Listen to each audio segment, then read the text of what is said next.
2024 has been a great year for manga, with new releases blowing everyone away and ongoing manga that have continued to exceed expectations.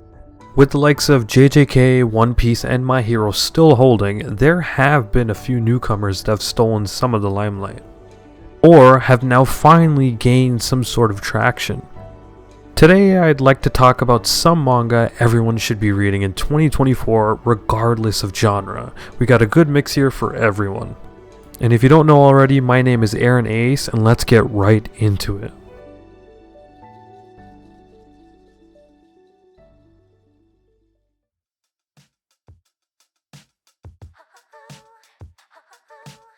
First, we have Nine Peaks, released in June of 2022 by Tetsuhiro Hirokawa, a popular author who created works such as Crow Zero and Clover. This here is a time leaper manga similar to Tokyo Revengers, but honestly fairly different. The story goes like this. After the death of his father, Gaku finds himself transporting 22 years into the past to the exact time where his own delinquent father unites all other schools under his banner. A feat that no one has ever achieved. With nowhere else to go or stay, Gaku stays back and accompanies his father in helping him achieve this future, and also learn more about his father in the process. The manga honestly turned out to be even more than what I expected it to be.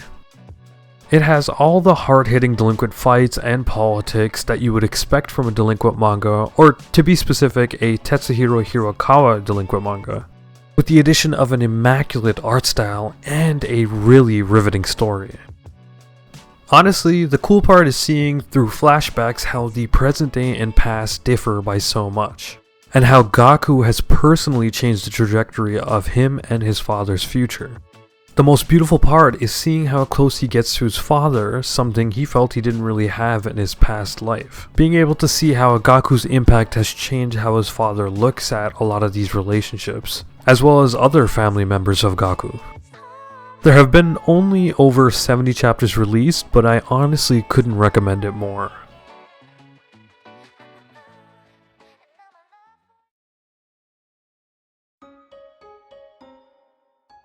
Next, we have Blue Box, one of the premier romance manga that is currently ongoing and is slated for a 2024 anime adaptation. This manga follows the first-year Taiki Inomata from the badminton club, as he has a huge crush on the basketball club's ace, Chinatsu. Slowly but surely, Inomata works up the courage to start and create a friendship with her, and due to some crazy circumstances they end up living together shortly thereafter. A common trope with many romance manga. But as I tell you more about the plot, it kinda comes across as almost any other romance manga.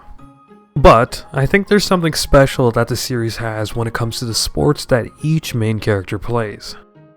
The passion they all show in their respective sports is honestly awe-inspiring. Each of them strives to make it to nationals and inspire each other in the process.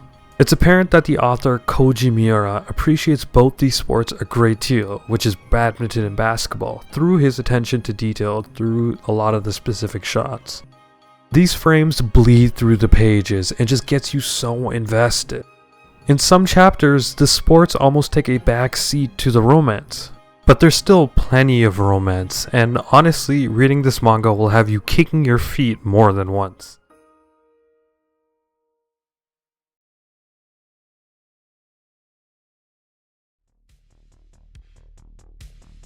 And now we have probably one of the most popular new gen manga out now, as well as the most anticipated anime coming soon. And that is Sakamoto Days. I liken this manga to essentially John Wick, but in manga. We follow Taro Sakamoto, a retired assassin who is known as the absolute best. But he has since sworn off killing and lives a domestic life now with his wife and kid running a convenience store. And obviously things don't stay like this forever, as ghosts from his past start to show up in the form of hitmen and assassins trying to take him out, and he slowly but surely gets dragged back into his old life. Listen, I honestly can't say enough good things about this series. I don't think anyone can. Sometimes the manga doesn't really take itself too seriously and has a lot of comedic moments, but then at the snap of the finger you end up getting one of the most intense fights ever. Along with a charismatic cast that complements each other extremely well, you have almost a near perfect manga. Slice of life, insane fights, charismatic characters, the manga honestly has it all. And on a side note, it has arguably some of the best choreography I have seen in manga when it comes to pure combat, whether it be gunfights, hand to hand, or just strategic battles. You can tell I'm a huge fan of Sakamoto Days, and honestly, you should be too. And there you have it, a short and sweet 3 manga recommendation for 2024. These are 3 manga that I think everybody should be reading at some point this year, as well as the years to come. That isn't to say these are the only ones you should be reading, because honestly there are so many manga in 2024 that I love, such as Kaiju number 8 and even some manhwas like Lookism. Hell, there are a lot of older manga that are still ongoing that you should still be reading, such as, you guessed it, One Piece. Since there are so many other manga that are so hot right now, I plan on doing a part 2 sooner rather than later, so stay tuned for that, and thanks for watching. And while you're at it, if you don't mind liking and subscribing, it would really help me a lot. Bye.